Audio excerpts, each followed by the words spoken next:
Hello everyone, this question appears in class 6 NCERT chapter of playing with numbers. This is 7th question of its exercise 3.5. So the question says that the product of three consecutive numbers is always divisible by 6. Verify this statement with the help of some examples. Product of three consecutive numbers. So examples के through हम समझेंगे इसे. So first हम लेते हैं 3, 4 and 5. So इनका product हो जाएगा 3 4s are 12, 5s are 60. Which is divisible by 6? Yes.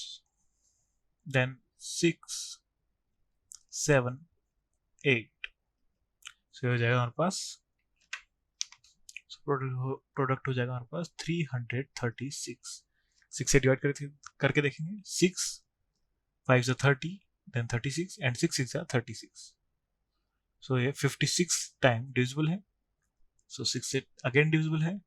So the product of three consecutive numbers is always divisible by 6 is true.